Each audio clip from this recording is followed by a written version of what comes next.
Muy bien, entonces, otro tema que es, digamos, que siempre es desarrollado y que tiene que desarrollarse en todos los cursos de, digamos, del ex artis, derecho médico, obstétrico, es el tema de consentimiento informado, ¿ya? Consentimiento informado básicamente es la aceptación por parte del usuario del servicio de salud a la prestación de un servicio, ¿ya?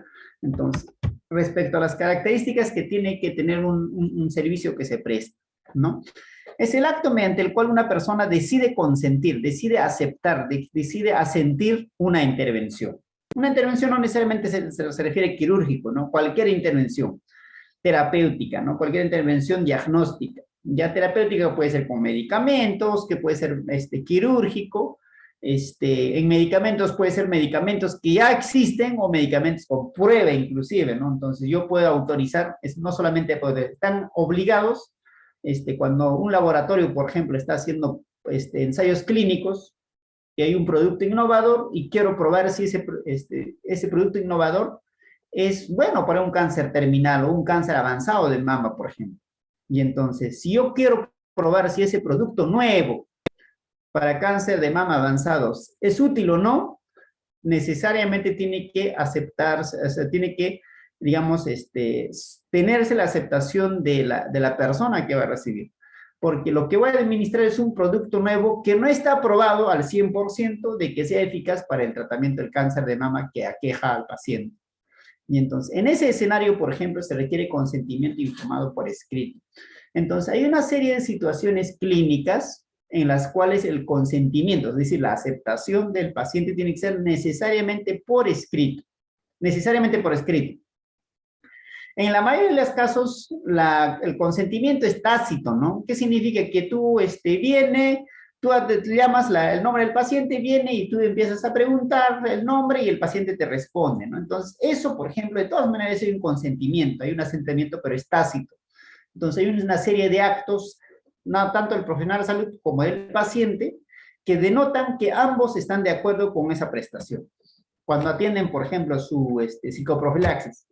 Y vienen y dicen, te voy a realizar este tipo de maniobras, y el paciente no se niega, más bien todo lo contrario, obedece las indicaciones, más que obedecer, realiza las indicaciones que se prestan. En ese caso estamos frente a un asentimiento, una aceptación tácita.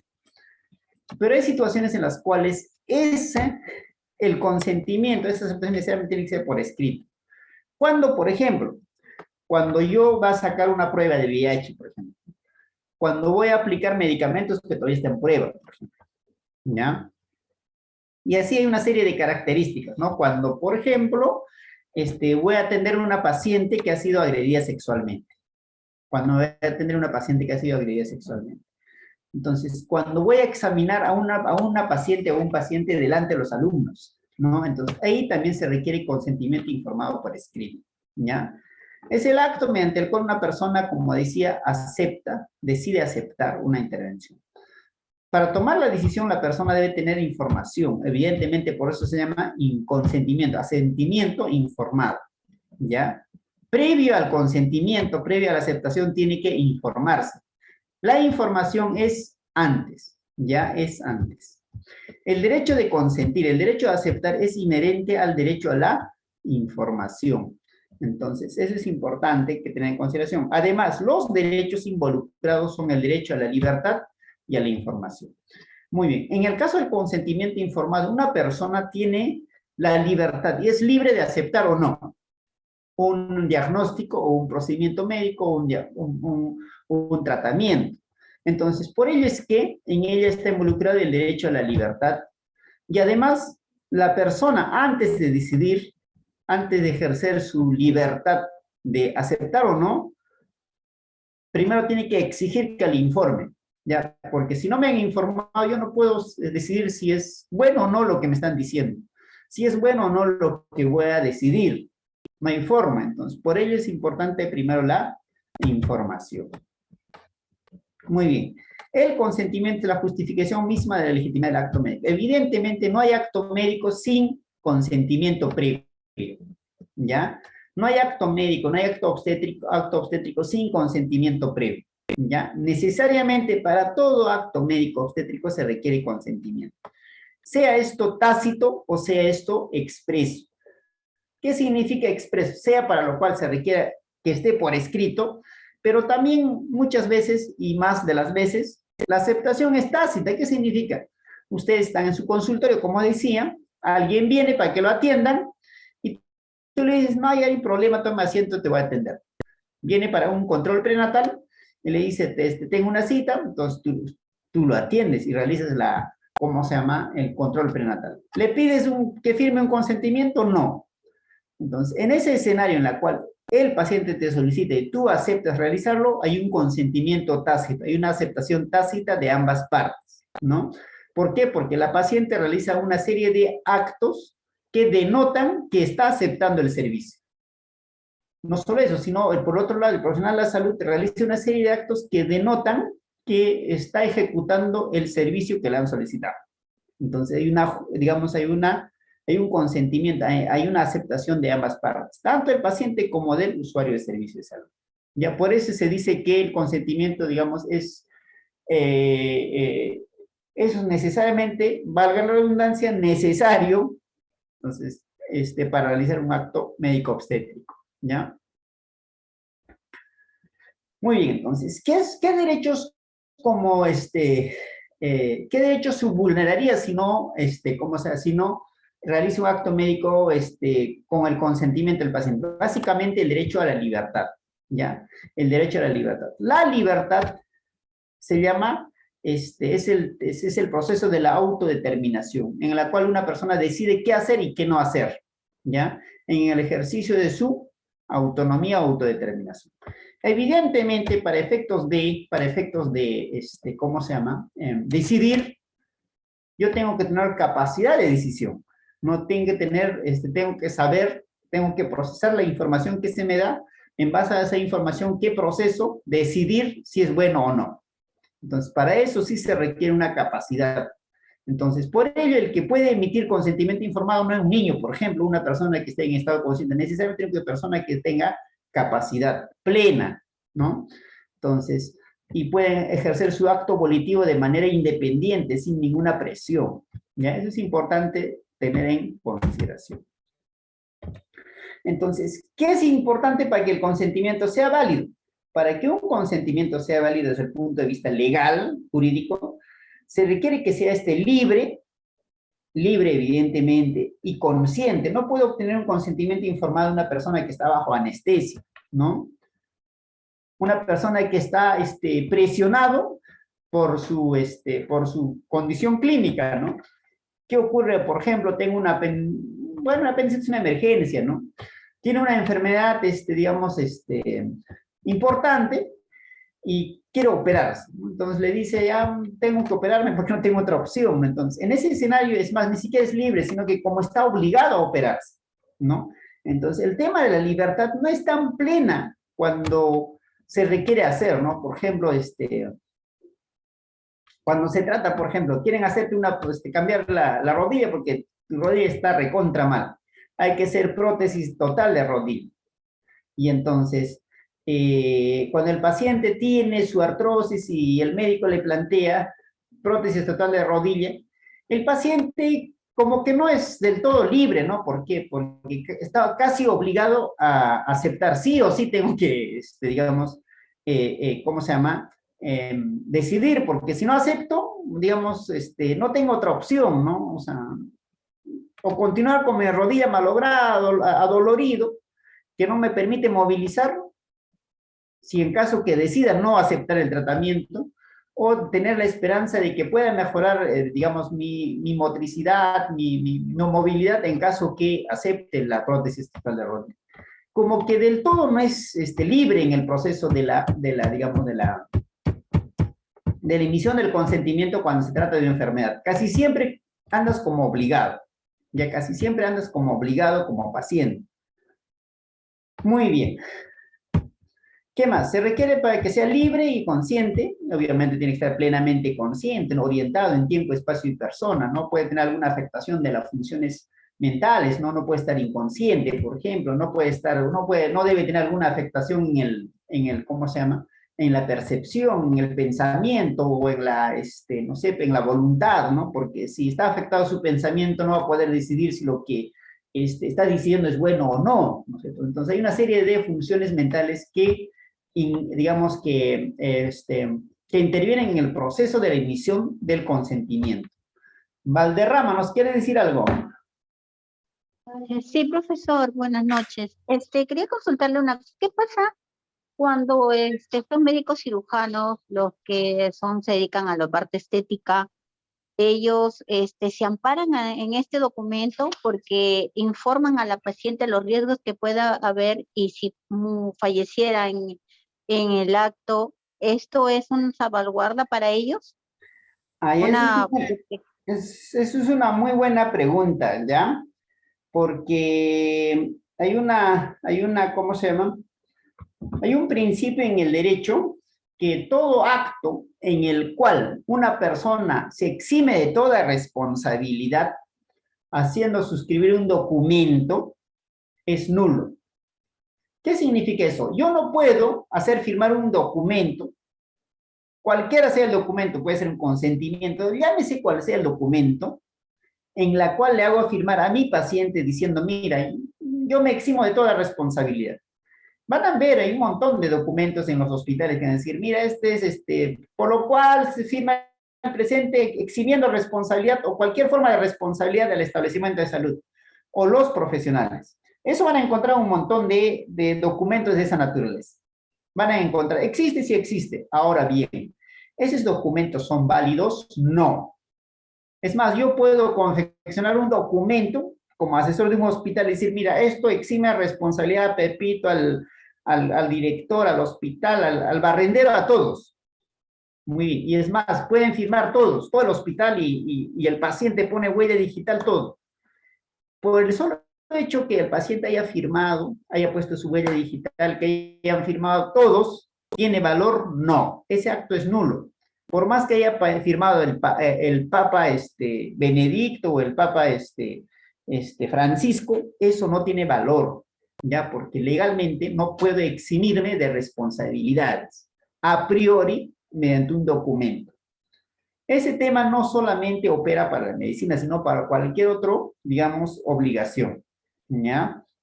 Entonces, si ustedes, por ejemplo, van a un centro de salud, a un centro comercial, y en el centro comercial, supongamos, van con su auto, y en el auto, en la puerta de ingreso digamos, de la cochera, les hace firmar un documento diciendo, mira, yo me eximo de cualquier tipo de responsabilidad, si se pierde, si ¿cómo se llama? Si se roban tu llanta, si rompen, si se llevan tu carro.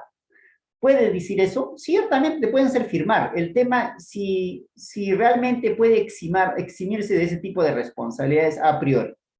No, no, porque se supone que el establecimiento comercial, además de prestar servicio de estacionamiento, presta servicios de seguridad porque son sus clientes.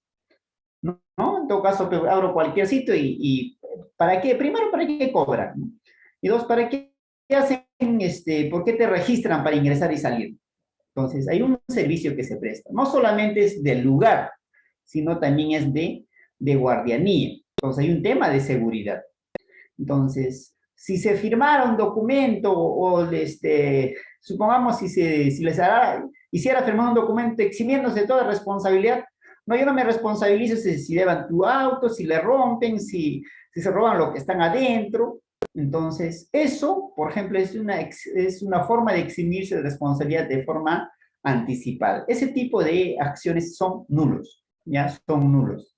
Lo que sí debe hacer es lo siguiente, si tú dejas un objeto con valor comercial de tu auto, tienes que comunicar. Eso es otro tema, ¿ya? Muy bien, pero yo no puedo eximirme de responsabilidades a priori, ¿ya? Eso es importante. Entonces, por eso es que la mayoría de los boletos de estacionamiento dicen, mira, está bien, déjalo, pero tienes que avisarme que lo estás dejando, ¿no? Muy bien.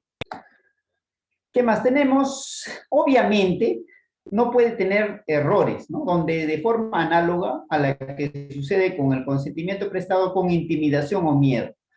¿Cuándo ocurre un consentimiento con miedo, por ejemplo? Cuando el médico, el profesional de la salud, exagera los signos y síntomas y las complicaciones del paciente, ¿no? Dice, mira, si no te operas, vas a perder tu pierna. Si no te operas, acá 1 año el cáncer va a estar en el cerebro, ¿no? Si no te operas, te vas a morir. Entonces, cuando se exagera, digamos, los signos y síntomas, causa intimidación, causa miedo en el paciente. ¿Por qué? Porque no conoce el proceso de evolución de la enfermedad. Y entonces el paciente va a aceptar el diagnóstico o el tratamiento sustentado ese miedo. Cuando lo que le ha informado el médico o el profesional de salud no es cierto. Es como que, por ejemplo, a ver, tiene faringitis, me estoy poniendo en el extremo, ¿no? Tiene faringitis. Mira, señor, si no te operas las amígdalas, tu faringitis nunca se va a curar. Y entonces, como que el paciente intimidado, digamos, más que intimidado, digamos, tomando conocimiento de esa información absolutamente exagerada, inexacta, no tiene otra opción que aceptar, digamos, la cirugía. Entonces, en ese escenario hay un vicio de la voluntad, porque el paciente toma una decisión basado en una información incorrecta. ¿Quién la proporciona la información incorrecta? El médico o el profesional de salud. Porque la información que dice o la información que proporciona el médico o el profesional de salud, en donde le exagera los signos y síntomas más que las complicaciones, entonces, en base a esa, digamos, información exagerada, esa información sesgada, es que toma digamos, la decisión de operarse. Porque si hubiese dicho la verdad en la cual, digamos, la complicación no es tan gravosa, no es tan grave, probablemente el paciente hubiera decidido de una forma distinta. Y entonces el miedo usualmente suele, más que usualmente, cuando se emite el consentimiento bajo un estado de miedo, eso es un error en el proceso de emisión del consentimiento. ¿Ya? Muy bien. El miedo, por ejemplo. Muy bien. El derecho a la información, como he dicho, es un derecho fundamental. Tiene el deber de informar el profesional de la salud, el profesional de salud, tanto al enfermo como a los familiares. Ya, en el caso del médico, si se trata del mayor de edad, evidentemente al enfermo, ¿no? Si son menores de edad, a su representante legal. Eso es importante tener en consideración, ya al papá, a la mamá. Pero, no obstante que son menores de edad, todo menor de edad, a pesar de que sea incapaz, de acuerdo a la ley del niño adolescente, ellos tienen capacidad de decisión, ya capacidad de decidir digamos, sobre las cosas que son positivas o negativas para ellos. ¿Ya? Muy bien. ¿Qué más tenemos? Ciertamente, al niño tenemos que decir, o sea, en qué consiste, cómo va a ser, para qué le va a ayudar. No podemos, o sea, por más niño que sea, no es que no se deba de informar. ¿Ya? No es que se deba informar. Entonces, si es menor, eso. Ahora, respecto al representante legal, es el que evidentemente se da información y es el que acepta, ¿no es cierto? Es el que acepta ¿cómo se llama? El tratamiento. Respecto al niño, se da en qué consiste el procedimiento.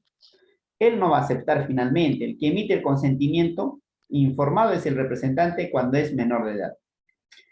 ¿Qué pasa cuando es mayor de edad? El que emite, al que se le informa, y el que emite consentimiento informado es el propio persona mayor de edad. No hay obligación, cuando es mayor de edad, informar a los familiares, ¿ya? Porque el secreto opera entre el enfermo y el médico.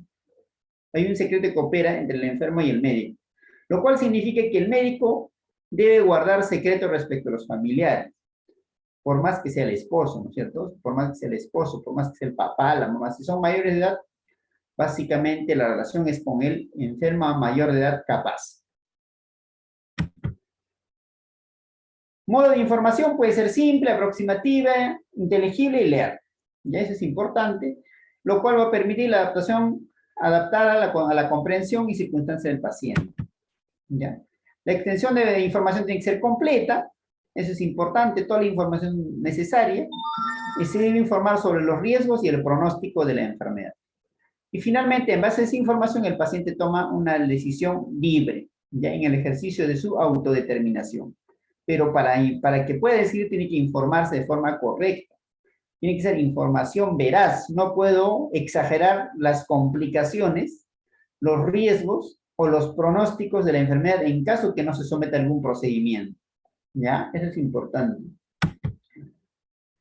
El proceso de información, obviamente, hay un inicio y un curso, es proceso continuado y sirve para un tratamiento.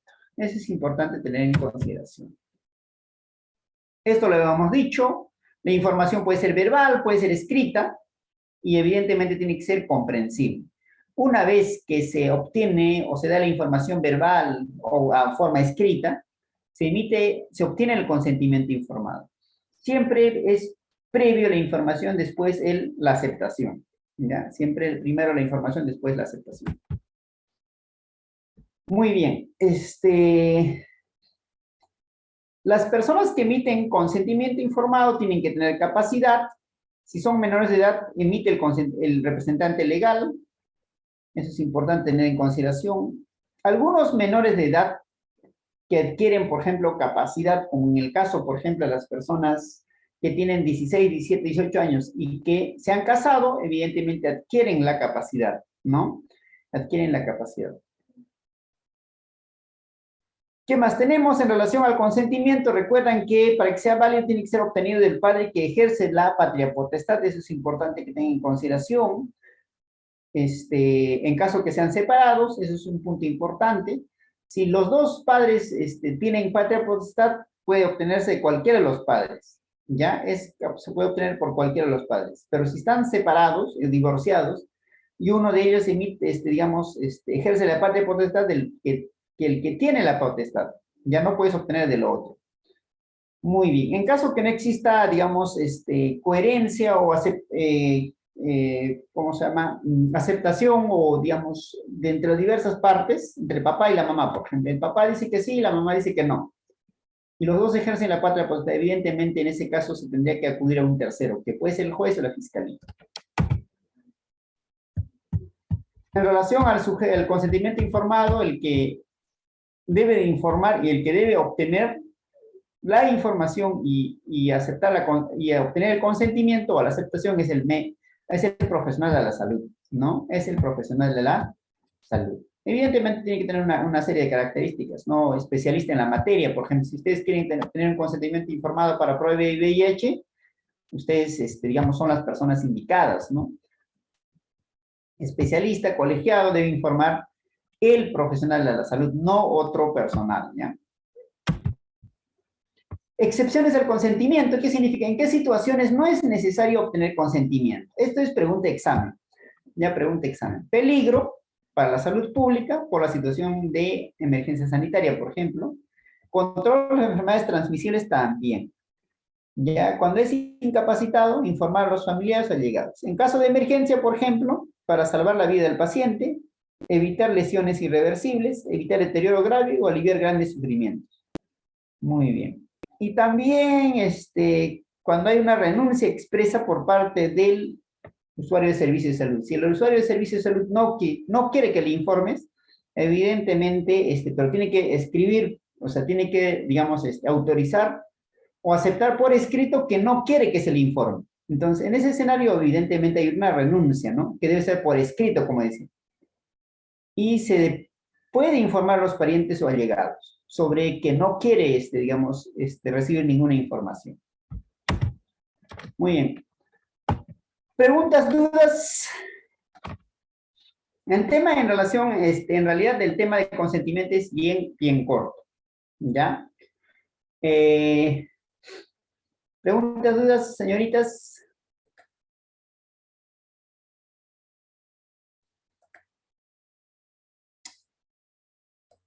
Sí, profesor, en caso de que un analfabeto dé su consentimiento informado escrito, normalmente en la hoja se les da y ellos mismos tienen que leerlo, pero en caso de eso nosotros tenemos que leerlo, ¿no?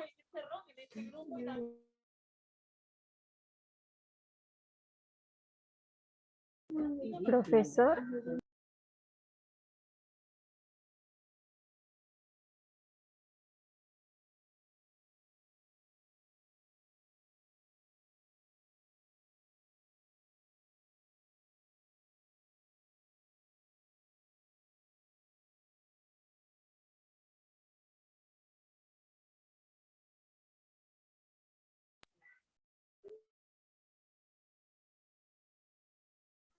Profesor, su audio.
Señoritas, un minuto, por favor, vamos a pasar lista, pero del 30. Minuto, por favor.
A ver, señoritas, su atención, por favor. Pero, perdón, va a pasar lista por el del viernes 8. Ayauja, Presente, profesor. Bilbao, Bilbao presente, profesor. Bustillos, Capcha, Presente, profesor.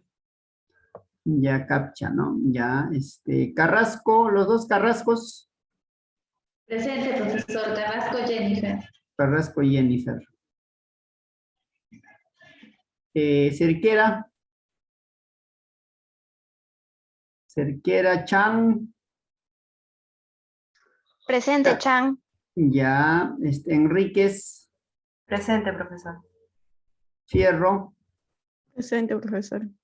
González, Presente, profesor. Ospino, Guamán, Presente, profesor. Guamaní. Presente, profesor. Ok, Huerta Presente, Huerta. y Bárcena. Presente, profesor. Jaramillo. Presente, profesor Jaramillo. Lastres. Presente, profesor Lastres. Laureano. Laureano presente, doctor. Yontop. Presente, profesor. Méndez. Méndez. Presente. Ok, Meneses. Presente Meneses, profesor. Muy bien, Meneses. Monje Ángela. Monje Ángela. Alejandra Morales. Presente, profesor. Brigitte Morales. Ordóñez. Ordóñez. Presente, Ordóñez. Ormeño. Presente, profesor Ormeño. Pérez. Pérez Bruno. Presente, profesor. Pérez Rosa. Presente, profesor. Poma Betsabe. Porras Mirela. Porras Prado Alejandra. Presente, profesor. Prado Alejandra. Prado Eric. Presente, profesor. Ya. Pupuche Patricia.